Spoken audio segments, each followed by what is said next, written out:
On this special episode of Reframed, I head out to Hollywood to chat with one of the top film editors in the film industry, Jeff Ford, where he shares his knowledge of what it takes to make a great story through the use of editing. Let's do it.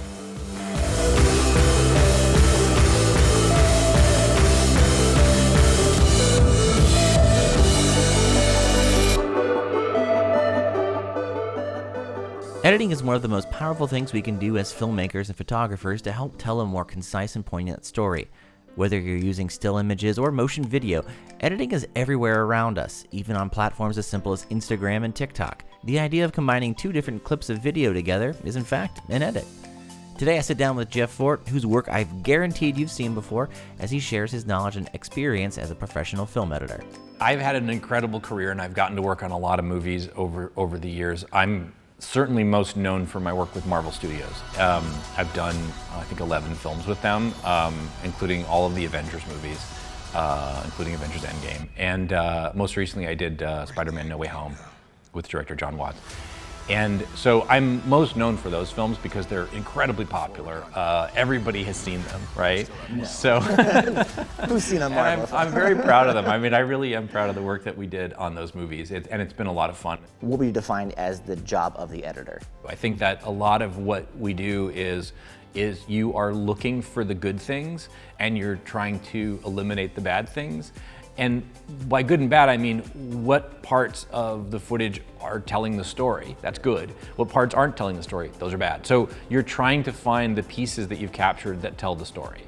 And I think that you have to have a good ear and a good eye to recognize those things because they're not always clear when you're watching dailies. And so the editor's job is to find the pieces and get them in the correct order to tell the story. Now, finding those pieces, putting them in the correct order, it's kind of like a jigsaw puzzle, right? It's a jigsaw puzzle for sure. There's something that's been designed that's there, but it's hidden because you're getting it in fragments.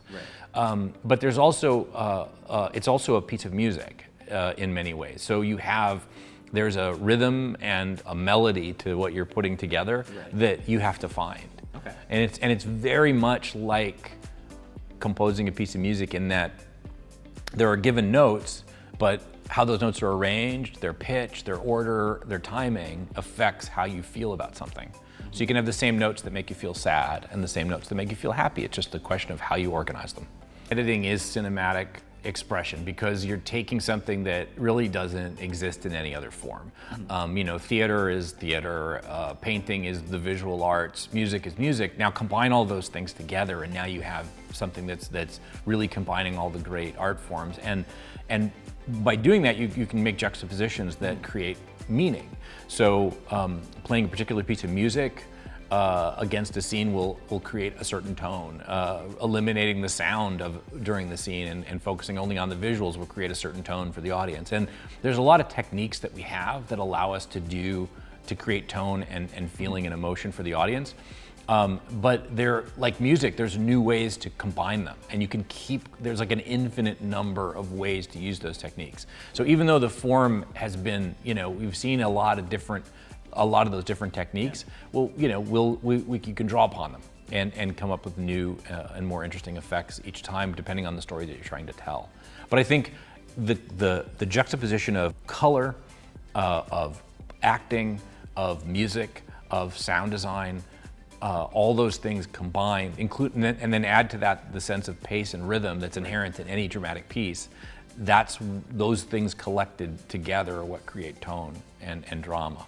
What do you think are some of the easiest ways or techniques that they can start editing or organizing their workflow to make a better edit? If you're just getting started and you're putting together a project, one of the things that's important is to have written down or sketched out as an outline, an idea of what you want to get across. Like if you start editing something and you don't have a plan, there's so many options, there's so many ways you can go that you could end up working on that forever. And even if it's a small piece with a very limited amount of footage, there's an infinite number of ways to put it together.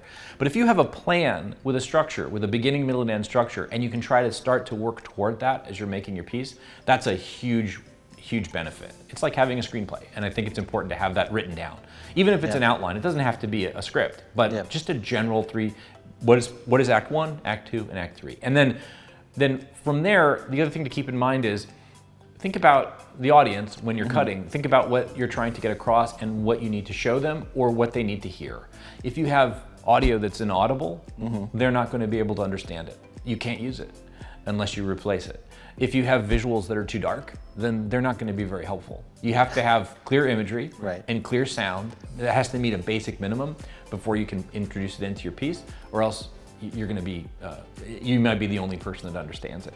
A mistake that a lot of people make when they first start putting something together is they tend to feel like they need to see the beginning and end of every action, so things end up being quite attenuated and long. And it's you know, the audience will allow you to move from idea to idea if you have it done in a rhythmic way. So I also feel it's important to understand, you know, what you need out of a given shot. It's not so much about matching action or making something feel like it's a continuous idea. It's about the rhythm and the flow of it feeling continuous. So in other words, you don't have to respect real time. You respect the rhythmic time that you're laying down as you cut the piece. So if you think about it that way and keep audio in mind, it's critical that you keep audio in mind, because people will forgive a disparity in picture a lot sooner than they'll forgive a disparity in audio. In audio, right. Yeah, and in many ways, if you're just starting out, one of the things I encourage people to do is lay your audio track out almost before you do the picture. Get an audio base down for the first 30 seconds of your piece, whether it's a piece of music or dialogue or whatever the story you want to tell with the audio, and then add pictures to that. That's a way to break the cycle of getting sort of lost in all the footage. One of the things I've encountered a lot is there'll be something that I think is amazing and nobody wants it, or there's something I think is terrible and people want to put it in the movie. And I have been right a lot and I've been wrong a lot. One of the things that there was one thing where I edited a film called The Avengers, and there's a scene in The Avengers. It's a little film. It's a little movie, you might have seen it. But there's a scene in that movie where the Hulk grabs Loki and he slaps him and bangs him around, and I'm like, that's crazy. That's never gonna work. Right. It works great. So I'm like, I stand corrected, I love it now. But it was one of those things where when we saw it in the previs, initially I was like, this is crazy, this is never, it's gonna be too broad and weird. And then of course, it worked great. And those are things you can't tell until you screen it for an audience. And also, you need to have the whole movie around it to understand the tonality of it before you can make a decision about whether or not something's gonna work. So I always try to be, even if I have a hard opinion about something, I wanna honor the screenplay, what the actors did, and what the director wants first.